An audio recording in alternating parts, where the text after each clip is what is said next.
Hello, I am Mr. Bill. Let's put a period there. Today, I'm going to teach you how to use shape and size to create some fun characters. Okay? Characters. Oh, yeah. Look at how fun that is. Oh, yeah. That means fun. So, first off the bat, we're going to look at what not to do. Here's what I started as I started as a guy who didn't really know how to make a character. And then somebody taught me how. I said, "Hey, Bill, this is me. Bill, when you draw a character, it always just kind of looks the same. It's like this guy, and he's got some arms and some legs, and maybe there's some ground. Oh, look, a tree. A tree. Look at that beautiful tree. But he always kind of looks the same. We want to try to make some characters that feel different. You wouldn't know anything about me. Maybe I could put a little hat, but then you just know, oh, he's really caring about skin damage from the sun. But you couldn't do much. Look at this. I guess I could put a shirt on him. What I'm trying to say is how we draw our characters tells people a lot about what our characters think like and who they are. And also, it's just way more fun to look at. So let me show you first. Shape. We'll go like this. Shape, size, and variation, or change, or difference is a good way to say that. Differences. Yeah, we ran out of room. That's okay. We know what that says. So shapes. We got a lot of really simple shapes that we can play with, and then size, right?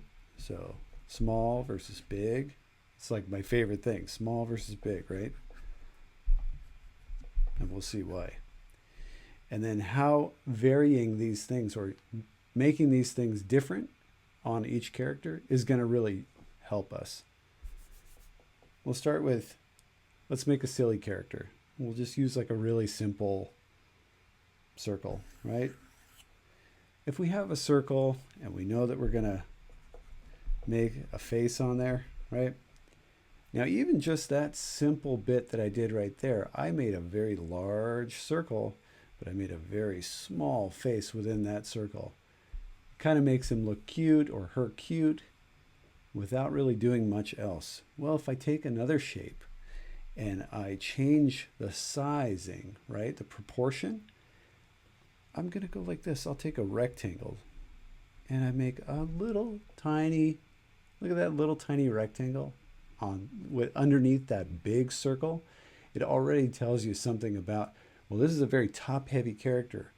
Even little children, if you look at little, like toddlers, age 3, 4, that kind of thing, these little guys, they have, their heads are enormous compared to their body, right? And if you do the same thing here, maybe we stay with the big-small relationship. We have a big circle here, small rectangle. What if we do little tiny legs? And these legs are just bent rectangles, right? And then a little tiny arms coming off. Oh, wait, maybe we do like longer ones. What does that tell us?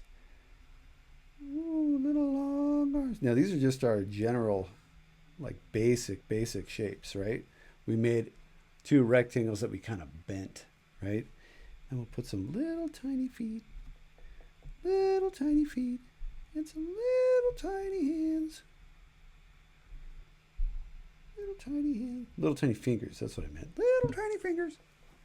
So we can take all these varying or different shapes and we turn it into something that is already kind of an appealing character, and it's all it is shapes. Now all we would have to do is really figure out, well, what kind of stuff does this person want to wear? I could draw a cape that they have on. I could put some ears, depending on where you put the ears on on your face or on your head tells you a little bit more about the character. Maybe we put another simple shape and maybe our character is a happy little monkey.